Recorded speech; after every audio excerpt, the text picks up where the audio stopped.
Number 8, these truths make me hopeful that God has the will, the right, and the power to answer prayer that people be changed. Now, this is the one that we talked about some last night with some of you. So I want to make sure you hear this one and the next one, because these are among the most common questions raised for those who believe in the absolute sovereignty of God. Why pray? But if you start to think about it and go just a little further in, the answer becomes, why pray if you're an Arminian? What is prayer? Prayer is asking that God do something. And if you ask Him to do something, you are telling Him, I believe you have the right and authority and power to do it. Armenians don't believe that He has the right and authority and power to save anybody. Do they? I mean, let's be honest. No caricature here. No straw man.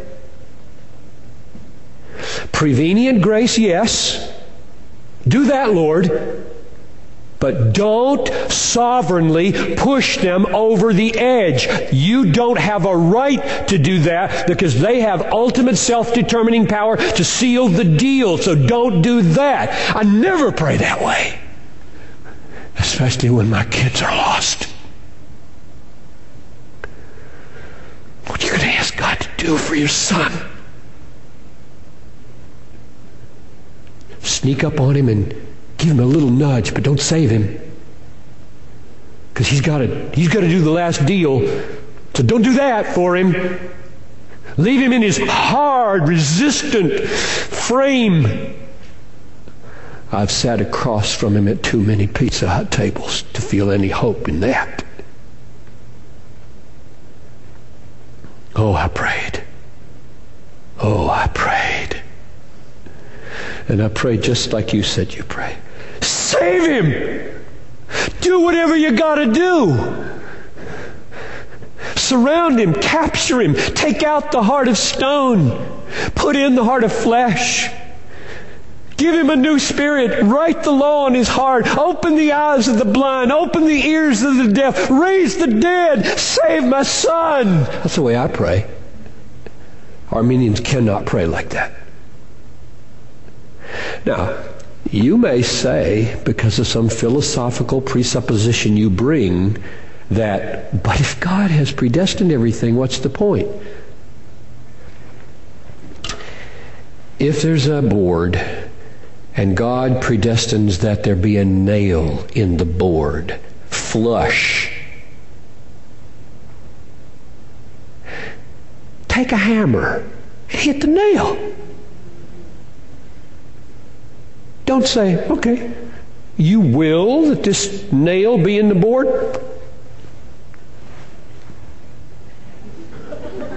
I'll get it started. That's not the way God works. No houses get built like that. No remodeling of kitchens happen that way. There's no doubt that God wills every nail that's ever sunk to be sunk. Not one hair turns white or gray apart from His will. Not one bird falls from the sky. Not one nail is in a 2x4 anywhere on the planet, but that God wills it so. But He wills it through hammers. And so through prayer. Don't play with games with God here. Don't do logic on God here. Obey the Bible. Ask and it will be given to you. Seek and you will find. Knock and the door will be open to you. You have not because you ask not. If you got a philosophical problem with that, shelve it. I've got none. God wills means and God wills ends. If He wants me to participate in the means, amen, I'm happy to do it. What a dignity. There are things that do not happen in this world because we don't ask God to do them. And they would have happened had we asked God to do them. Not because God doesn't predestine all things, but because He predestined means as well as ends. And when we don't use the means, that's an evidence that the predestined end of that means also wasn't predestined. But it would have been. Had you done the means, you would have shown that that means was predestined and the end was predestined. That is no small calling. So, the effect of these doctrines on my prayer life is to make me pray with an amazing sense of destiny. I mean, there are teachings about prayer in the Bible that are simply mind-boggling, like all of them. But this one in particular, Matthew 9:35 to 38, where Jesus looks on the crowd and they're like sheep without a shepherd. And he says, pray to the Lord of the harvest that he would send forth laborers into his harvest. What? The Lord of the harvest knows who's needed to get the harvest. I don't need to tell him.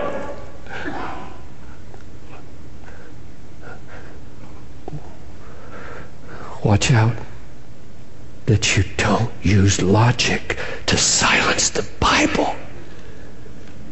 The Lord of the harvest says, ask me to put laborers in the harvest. Ask me.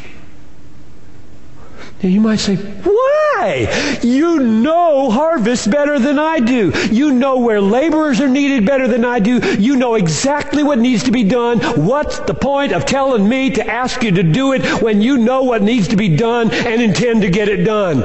And I think he would get a little stern with me if he heard me talk like that, and he'd say, you want to have part in this or don't you? You should keep your mouth shut. Get on your knees and move my sovereign arm. Because that's the way I've set up the world. This great commission is going to happen by the preaching of the gospel, and the gospel is going to be preached because people pray for laborers. What a dignity. What a calling. Folks, the reason you don't pray more is because you don't believe this. Practically. That's the reason I don't pray more. I look at how quickly I get up from my knees. I gotta do something. I've got stuff to do. I gotta make something happen in the world with my doing. It's like, don't you believe what you're doing here on your knees is changing the world? You can move Afghanistan. You can move your kids. You can save marriages. You can alter political courses. You move the world when you pray. And we don't do much of it. All I can imagine is we just don't believe this. My prayer life will not be enhanced by abandoning the sovereignty of God. My prayer life is sustained by believing the God whom I'm asking to do this impossible thing can do it. Right? So please do not use the doctrines of grace to argue against a life devoted to prayer. Let it have the other effect. Number 9. We're almost done.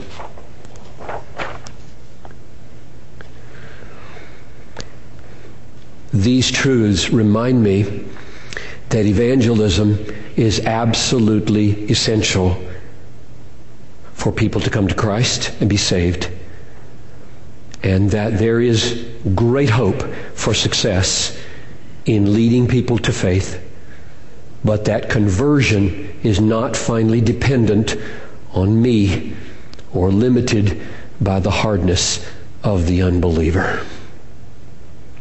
This is simply the counterpoint or the corresponding point of prayer.